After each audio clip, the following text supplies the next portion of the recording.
महत्त्वाची अपडेट करमाळ्यातून नारायण पाटील यांची आघाडी आपण पाहू शकतोय। महत्त्वाची अपडेट करमाळा मतदारसंघातून नारायण पाटील यांची ही आघाडी।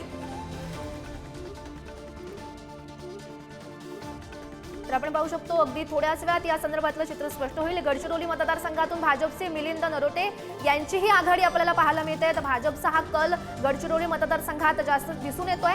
मिलिंद नरोटे यांची ही आघाडी आपल्याला गडचिरोली मतदारसंघात पाहायला मिळते।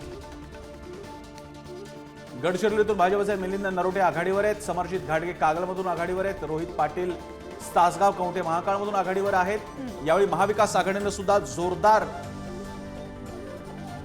अगदी घासून लढत ज्याला म्हणतात ती लढत आपल्याला या दोन्ही आघाडी महायुतीमध्ये बघायला मिळते। गडचिरोलीतून भाजपचे मिलिंद नरोटे आघाडीवर। तर महत्त्वाची अपडेट अगदी थोड्याच वेळात पुढचा कौल सुद्धा समोर येईल। पोस्टल मतदानाची ही आकडेवारी करमाळ्यातून नारायण पाटील यांची आघाडी आपण सध्याही पाहू शकतो। महत्त्वाची अपडेट जळगाव जामोदमधून भाजपचे संजय कुटे हे आघाडीवर असल्याचं पाहायला मिळतंय। संजय कुटे हे भाजपचे उमेदवार जे सध्या आघाडीवर आहेत। जळगाव जामोदमधून भाजपचे संजय कुटे यांनी आघाडी घेतल्याचं पाहायला मिळतंय। पुन्हा एकदा बघूया हेलिकॉप्टर ब्रेकिंग। आपली काय बातमी आहे त्या हेलिकॉप्टरद्वारे हेलिकॉप्टर ब्रेकिंगच्या माध्यमातून कोणती महानिकालाची ब्रेकिंग। 288 जागांचे पहिले कल आता हाती आलेले आहेत। पहिले कल 288 जागांचे आणि यामध्ये घासून स्पर्धा चालू आहे महाविकास आघाडी आणि महायुतीमध्ये। कारण महायुती 136 तर महाविकास आघाडी 129 जागांवर आघाडीवर आहे। त्यामुळे संपूर्ण बहुमत याचा दावा कोणी करू शकत नाही। खास करून महायुतीसाठी सत्ता स्थापना ही अतिशय कठीण बाब असू शकते। कारण महाविकास आघाडीला सुद्धा तेवढ्याच मजबूत जागा मिळालेल्या आहेत आणि इतर म्हणजे अपक्ष आणि छोटे पक्ष महत्त्वाचे ठरणार आहेत। तर महत्त्वाची निलंगामधून भाजपचे संभाजी पाटील निलंगेकर यांनी आघाडी घेतल्याचं पाहायला मिळत आहे। निलंगा मतदारसंघातून भाजपाची ही आघाडी धामणगाव रेल्वे विधानसभेतून सध्या भाजपनं ही आघाडी घेतलेली आहे। निलंगामधून भाजपचे संभाजी निलंगा यांनी आघाडी घेतल्याचं पाहायला मिळत आहे। प्रताप अडसड हे आघाडीवर आहेत। निलंगामधून भाजपचे संभाजी पाटील निलंगेकर यांची ही आघाडी आपण सध्या पाहू शकतोय। निलंगा मतदारसंघातून महत्त्वाची अपडेट भाजपाचा कौल या ठिकाणी पाहायला मिळतोय। पारनेरमध्ये राणी लंके या पिछाडीवर असल्याचं पाहायला मिळतंय। परळीमध्ये धनंजय मुंडे आघाडीवर आहेत। तर अहेरीतून अजित पवारांच्या राष्ट्रवादीचे धर्मराव बाबा आत्राम आघाडीवर आहेत। अहेरीतून अजितदादांच्या राष्ट्रवादीचे धर्मराव बाबा आत्राम आघाडीवर। वडाळ्यातून कालिदास कोळंबकर भाजपतर्फे आघाडीवर आहेत। श्रद्धा जाधव शिवसेनेतर्फे पिछाडीवर। गुलाबराव पाटील जळगावमधली लढत गुलाबराव देवकर आणि पाटलांपैकी गुलाबराव पाटील आघाडीवर आहेत। याशिवाय पाटणमध्ये शंभूराज देसाई शिंदेची शिवसेना तेही आघाडीवर आहेत। आणि सध्या 286 जागांवरचे पहिले कल हाती आलेले आहेत। 137 जागांवर महायुती तर 133 जागांवर महाविकास आघाडी आघाडीवर आहे आणि अपक्ष मोठे महत्त्वाचे ठरू शकतात याची आता चाचपणी सुरू झालेली असणार आहे। तर आपण पाहतोय साकोलीतून काँग्रेसचे नाना पटोले यांनी ही आघाडी घेतलेली आहे। साकोली मतदारसंघातली महत्त्वाची अपडेट काँग्रेसचे नाना पटोले यांची ही आघाडी। अगदी थोड्याच वेळात बाकीचे कौल सुद्धा हाती येतील। महायुती 136 महाविकास आघाडी 29 इतर 16 असा हा पहिला कौल साकोलीतून नाना पटोले यांची आघाडी आपण पाहू शकतो।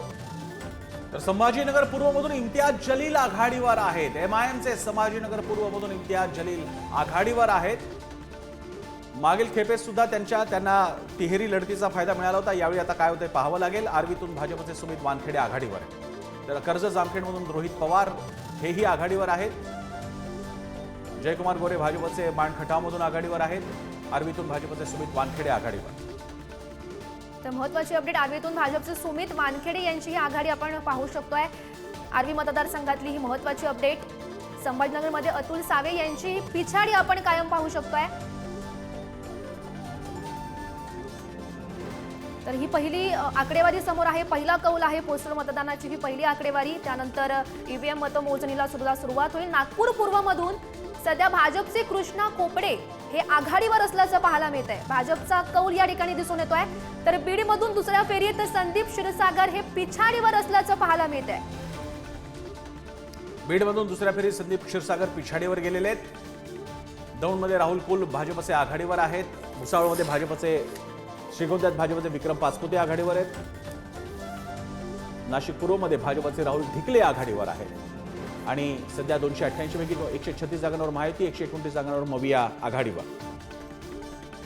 तर मावळमधून सुनील शेळके यांनी आघाडी घेतल्याचं पाहायला मिळत आहे. महत्त्वाची अपडेट मावळ मतदारसंघासंदर्भातली त्या ठिकाणी सुद्धा सुरक्षित लढत आपल्याला पाहायला मिळालेली होती. मावळ मतदारसंघातून सुनील शेळके यांची ही आघाडी आपण सध्या पाहू शकतोय. महायुती 136, महाविकास आघाडी 129, तर इतर 16 जागा हा पहिला कौल आहे, पहिली फेरी. त्यामध्ये मावळमधून सुनील शेळके यांची ही आपण आघाडी पाहू शकतोय. साकोलीतून नाना पटोले यांची आघाडी, संभाजीनगरमध्ये इम्तियाज जलील हे आघाडीवर आहेत. यामध्ये आपल्याला खरं तर महायुती आणि महाविकास आघाडीमध्ये काटेकी टक्कर पाहायला मिळत आहेत, कारण 136, 129 असा जवळपास आकडा समोर दिसून येतोय. त्यामुळे नेमकं कोण जिंकणार याची उत्सुकता सर्व महाराष्ट्राकरांना लागलेली आहे. अगदी थोड्याच वेळात तोही निकाल आपल्या हाती येईल. पंढरपूरमधून समाधान आवताडे यांनी आघाडी घेतल्याचं पाहायला मिळत आहे. पंढरपूर मतदारसंघातून ही महत्वाची अपडेट. अक्कलकुवामधून भाजपचे केसी पाडवी आता आघाडीवर आहेत. अक्कलकुवातली बातमी, दिंडोरीतील नरहरी झिरवाळ आघाडीवर आहेत. देवळालीतील सरोज हिरे सुद्धा आघाडीवर आहेत. पुरंदरमधून विजय शिवतारे आघाडीवर. पुरंदरमधून विजय शिवतारेंची आघाडी सध्याच्या या फेरीमध्ये. पुरंदर मतदारसंघातून महत्वाची अपडेट, विजय शिवतारे यांची ही आघाडी आपण पाहू शकतोय. आपण एकंदरीत कौल पाहिला, महायुती 136, महाविकास आघाडी 129, तर इतर 16 जागा हा पहिला कौल. अगदी थोड्याच वेळात पुढची आकडेवारी सुद्धा समोर येईल. पुरंदरमधली आपण ही काही अपडेट्स पाहतोय. विजय शिवतारे यांची ही आघाडी आपण या मतदारसंघातून पाहू शकतोय. पंढरपूरमधून समाधान आवताडे यांची आघाडी आहे. पलूसमधून विश्वजित कदम हे पिछाडीवर असल्याचं पाहायला मिळत आहे. पुरंदरमधून विजय शिवतारे आघाडीवर आहेत. गुलाबराव पाटील, विश्वजित कदम पलूस मतदारसंघातून पलूस कडेगावमधून विश्वजित कदम पिछाडीवर आहेत. काँग्रेसचे पतंगराव कदमांचे चिरंजीव आणि मोठे नेते पलूस कडेगावमधून काँग्रेसचे विश्वजित कदम पिछाडीवर दिसत आहेत. एकदा हेलिकॉप्टर ब्रेकिंग बघूयात आपण काय घेऊन येते बातमी. आमचं हेलिकॉप्टर, पुढारी न्यूजचं हेलिकॉप्टर काय बातमी घेऊन येते. पलूसमधून विश्वजित कदम पिछाडीवर आहे. दक्षिण महाराष्ट्रातला काँग्रेसचा महत्वाचा चेहरा आणि मोठे नेते विश्वजित कदम सध्या पिछाडीवर. पलूसमधून काँग्रेसचे नेते. या ठिकाणी सुद्धा महत्वाची अशी लढत आपल्याला पाहायला मिळालेली होती. पलूसमधून विश्वजित कदम हे पिछाडीवर असल्याचं पाहायला मिळतंय. पतंगराव कदमांपासून हक्काचा मतदारसंघ असलेला काँग्रेसचा मतदारसंघ, तिथे पतंगराव कदमांचे चिरंजीव पिछाडीवर दिसत आहेत, विश्वजित कदम. दरम्यान जळगाव जामोदमधून काँग्रेसच्या स्वाती वाकेकर आता आघाडीवर दिसत आहेत. भाजपचे उमेदवार संजय कुटे यांची पिछाडी आपण पाहू शकतो. दुसऱ्या फेरीतही आष्टीतून सुरेश धस यांची आघाडी ही कायम राहिलेली आहे. दुसरी फेरी आणि त्यानंतर सुरेश धस यांची ही आघाडी आपण पाहू शकतो. तर बडनेरामधून रवी राणा यांची ही आघाडी सध्या पाहायला मिळते. महत्वाचे अपडेट, बडनेरा मतदारसंघातून रवी राणा यांची आघाडी आपण ही कायम पाहू शकतोय. पुन्हा एकदा हेलिकॉप्टर ब्रेकिंग बघूयात कोणती बातमी घेऊन येते आमचं हेलिकॉप्टर. आमची हेलिकॉप्टर ब्रेकिंग कोणती आलेली पाहूया ग्राफिक्सद्वारे. दुसऱ्या फेरीतही अजित पवार आता आघाडीवर दिसत आहेत. सुरुवातीला युगेंद्र पवार आघाडी त्यांनी घेतली होती, मात्र आता अजित पवार सदोदित या सगळ्या फेऱ्यांमध्ये मधल्या आघाडीवर दिसत आहेत. युगेंद्र पवारांची पिछाडी कायम.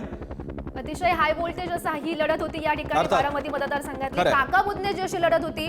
तर कोण जिंकेल याची उत्सुकता खरं तर संपूर्ण राज्याचं याकडे लक्ष लागलेलं आहे. मात्र दुसरी फेरी झाली आणि दुसऱ्या फेरी अखेर सुद्धा आपल्याला अजित पवार आघाडीवर दिसत आहेत. नागपूर उमरेडमध्ये काँग्रेसचे उमेदवार, आरमोरीतून भाजपचे कृष्णा गजबे आघाडीवर.